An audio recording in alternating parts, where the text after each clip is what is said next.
Muy buenas noches.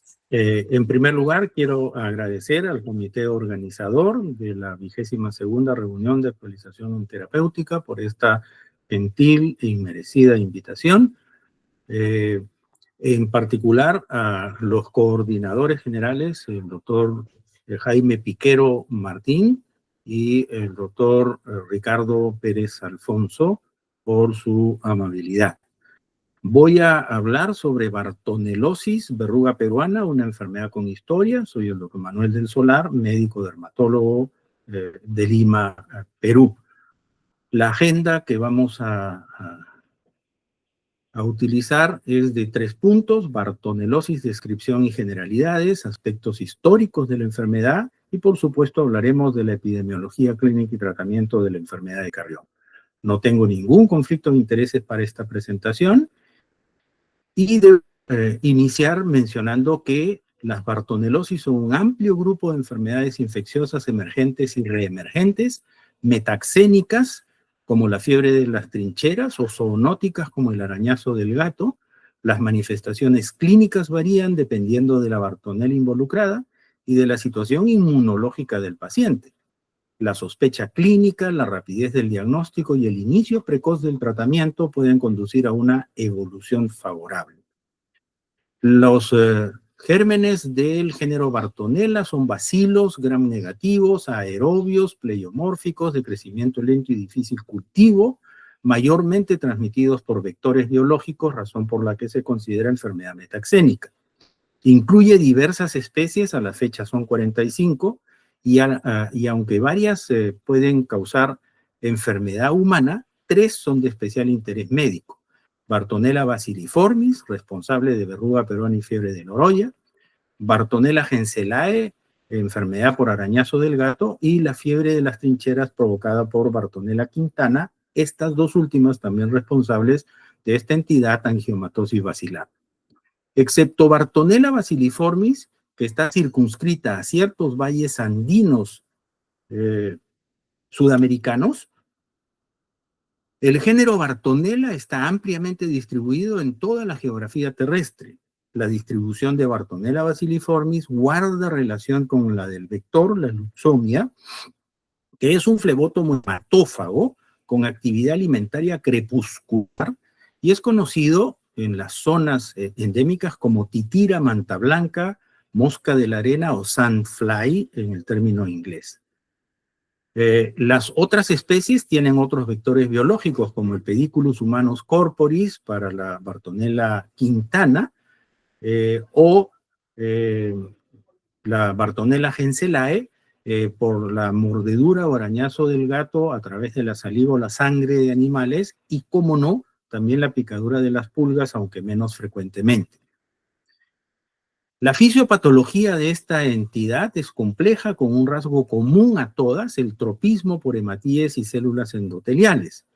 Inicia con la inoculación sanguínea.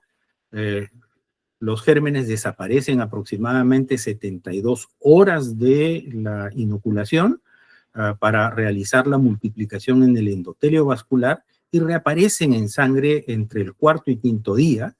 Se produce una invasión de hematíes que supone una supervivencia normal en la Bartonella quintana o una supervivencia reducida en la Bartonella bacilliformis del hematíe, y esto depende del porcentaje de glóbulos rojos infectados.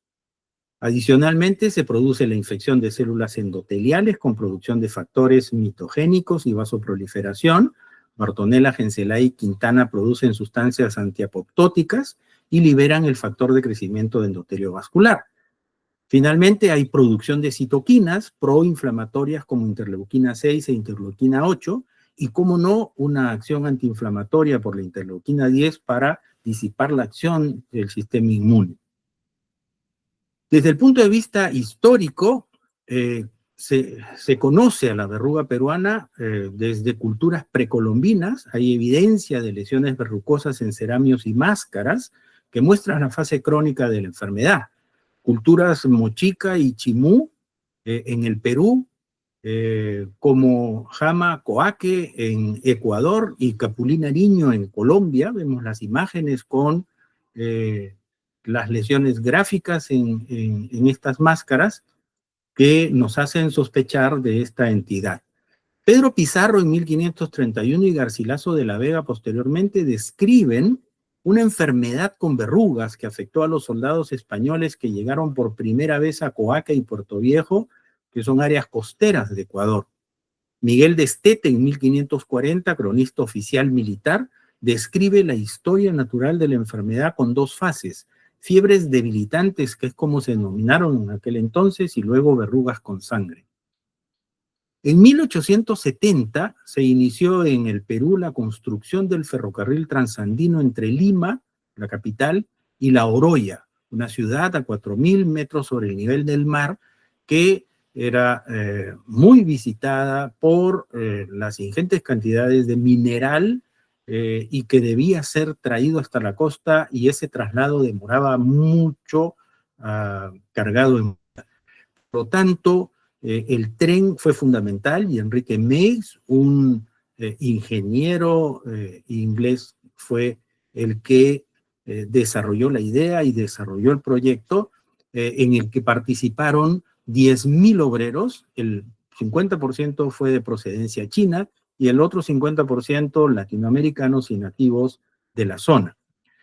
Entre 1871 y 1873 se registró una epidemia caracterizada por fiebre y anemia, y se le denominaba fiebre de La Oroya por la ciudad a la que iba el tren. Sin embargo, en La Oroya misma, por la altitud, no había esta enfermedad.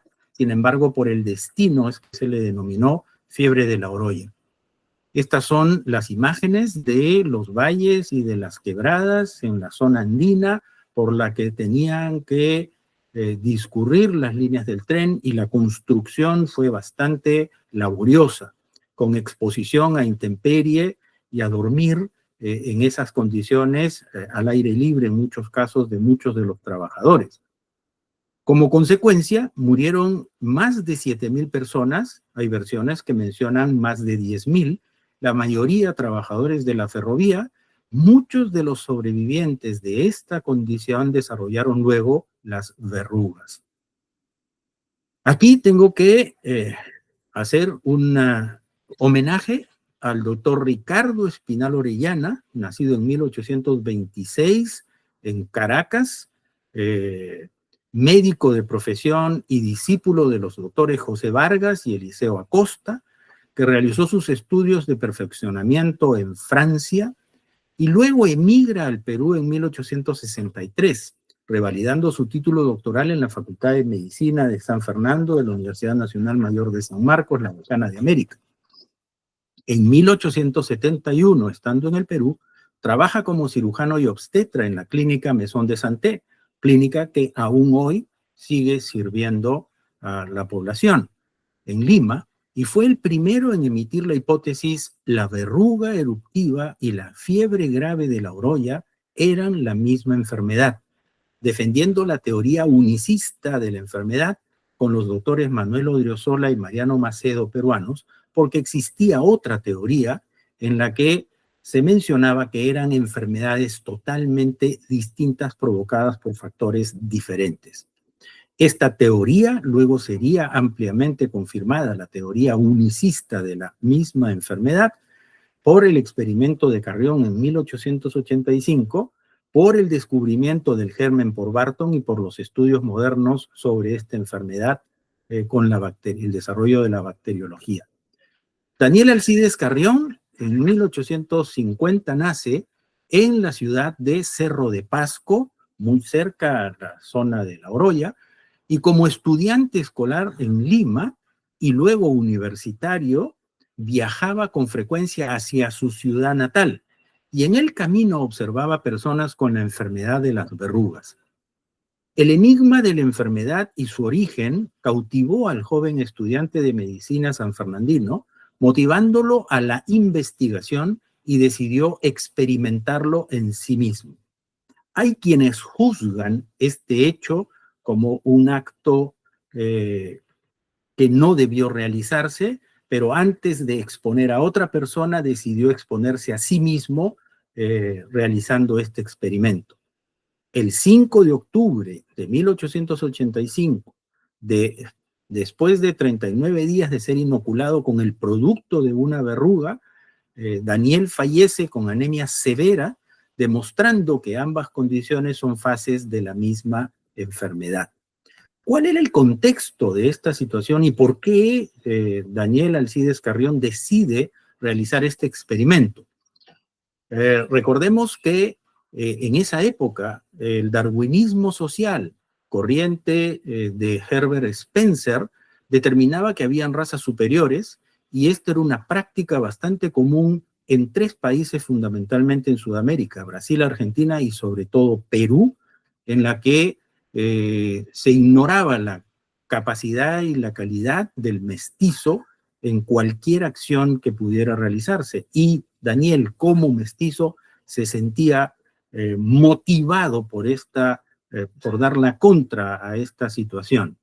El positivismo científico, adicionalmente, en el que el conocimiento está basado en el método científico de Auguste Comte, fue otro motivo que impulsó a Daniel a tomar esta decisión.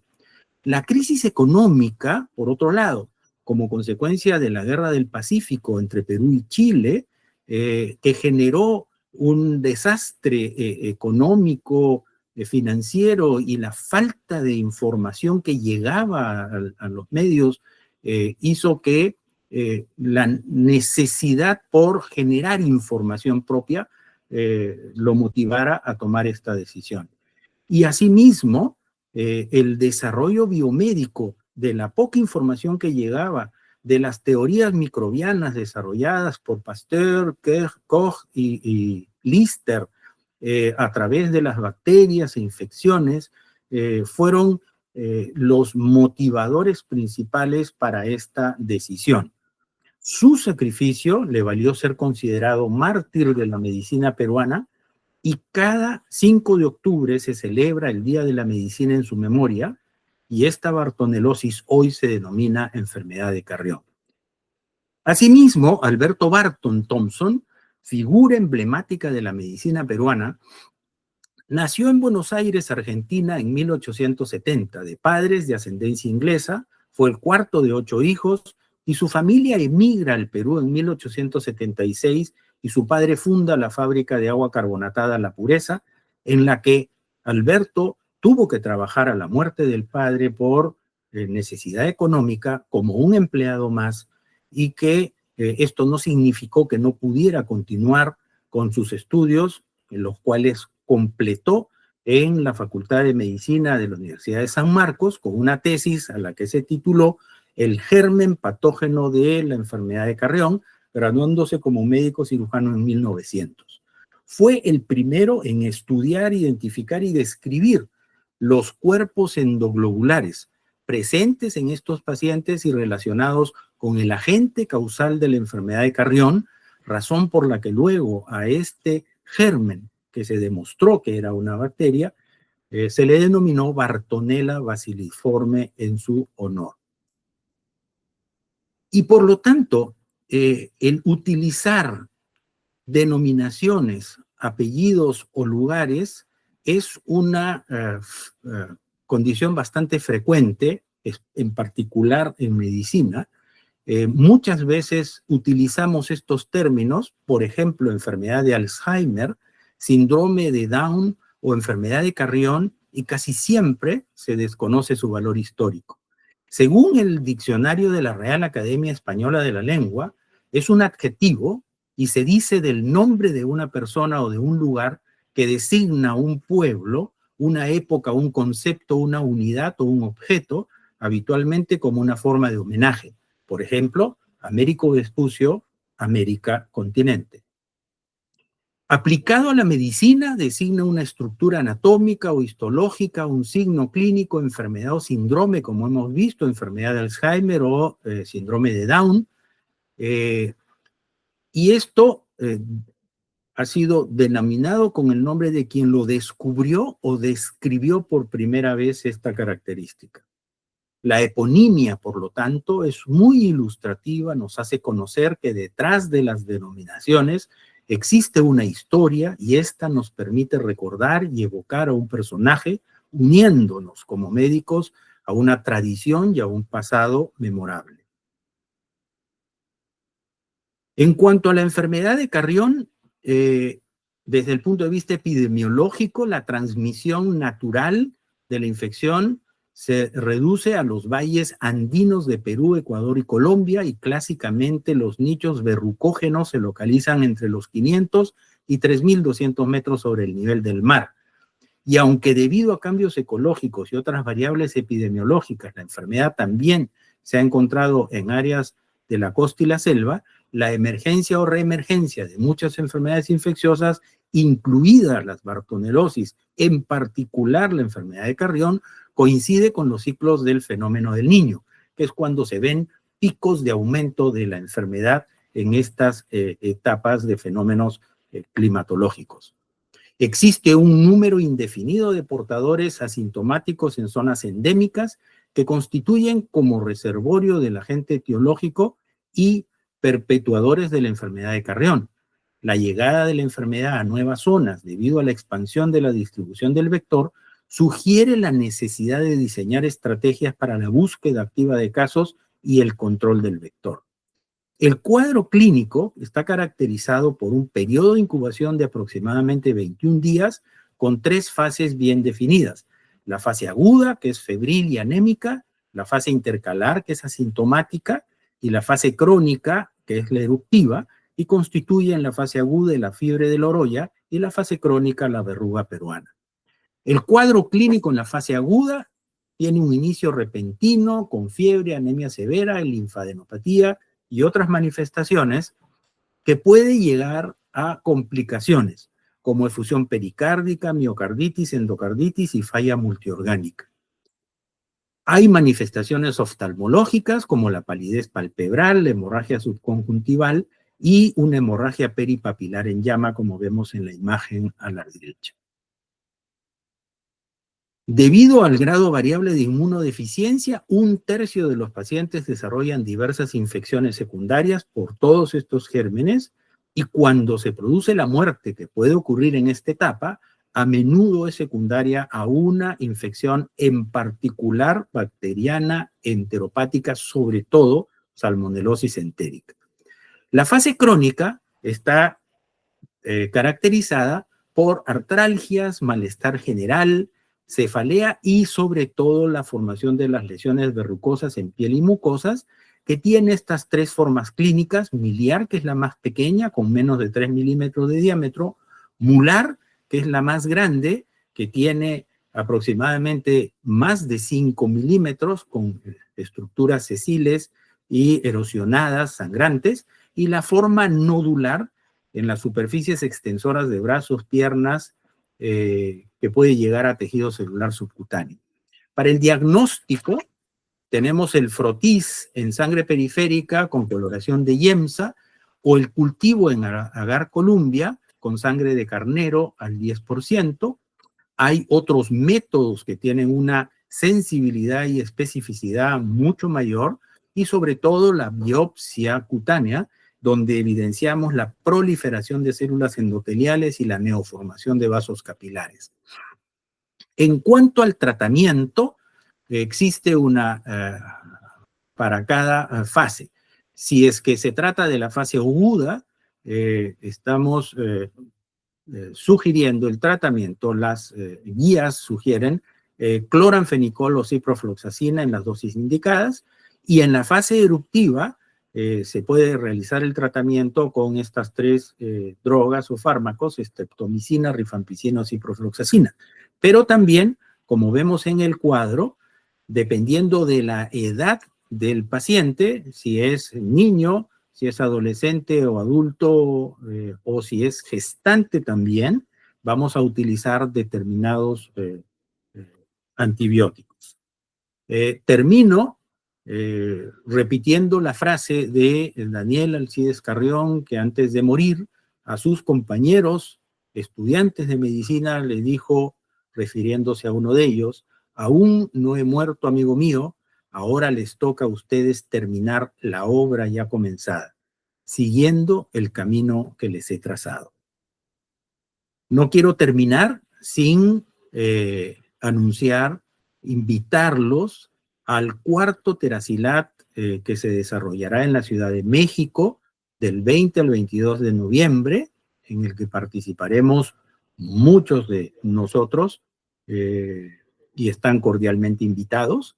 Asimismo, invitarlos al Congreso Mundial de Dermatología 2027 en la ciudad de Guadalajara, bajo la presidencia de Jorge Ocampo y la Secretaría General de María Elisa, en la que todo Latinoamérica debe aportar para el éxito de este Congreso Mundial. Muchas gracias por su gentil atención.